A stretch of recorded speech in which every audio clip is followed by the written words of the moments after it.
Sisig is a Filipino dish made from maskara or pork mask, usually seasoned with calamansi, onions, and chili peppers.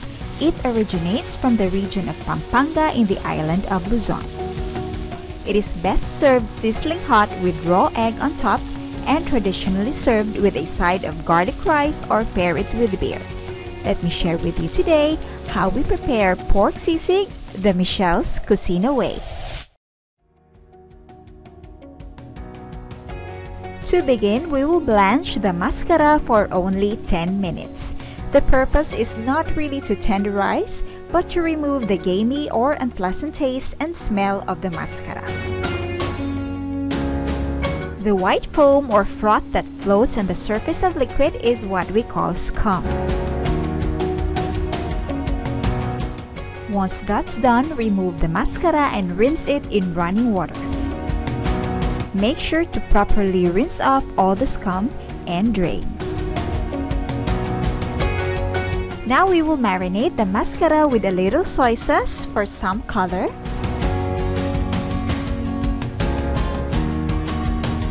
calamansi juice,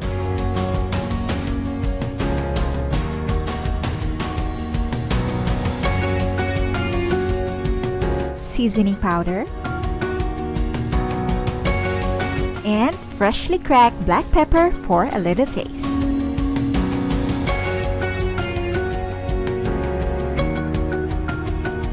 Marinate it for at least 30 minutes.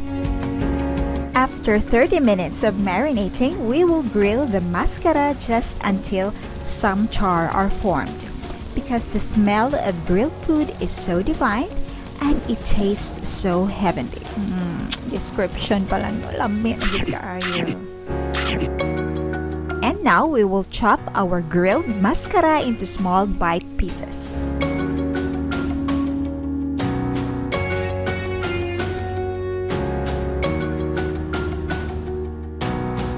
Oopsie, we have a guest. Oh, I know, baby, it smells so good. Wait for your share, okay?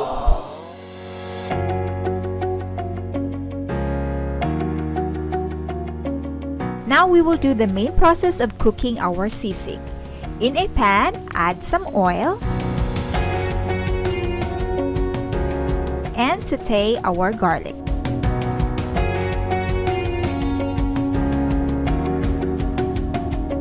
Saute your garlic until it becomes aromatic.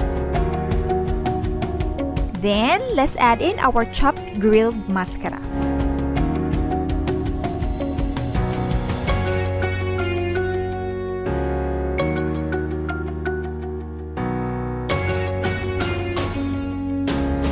Let's add in soy sauce,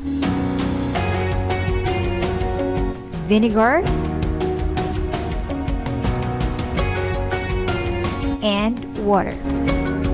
Cover the lid and let it simmer on low to medium heat for 30 to 40 minutes. Add water as needed as you tenderize the maskara. After 40 minutes, our maskara is tender. Let's add in our seasoning powder, Sinigang mix or tamarind powder, freshly cracked black pepper,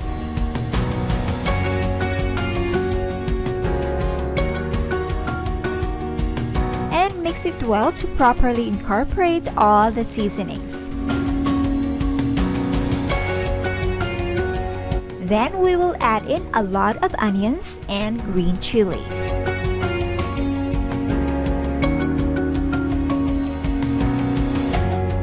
Cover the lid and simmer for only 3 minutes for us to still enjoy the crunch of the onions. And now that looks perfect.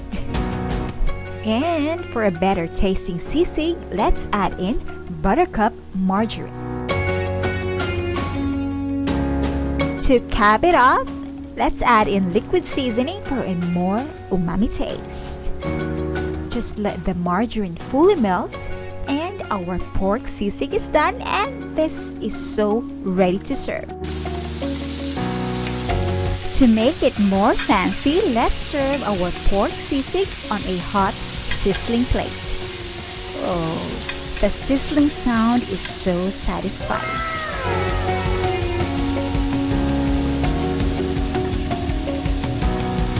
To make it more special, I wanted to top it with egg and sprinkle more green chili and red chili for more intense spiciness.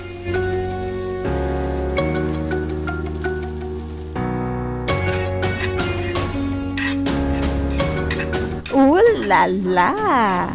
Pork Sisig Especial, the Michelle's Cuisine Way.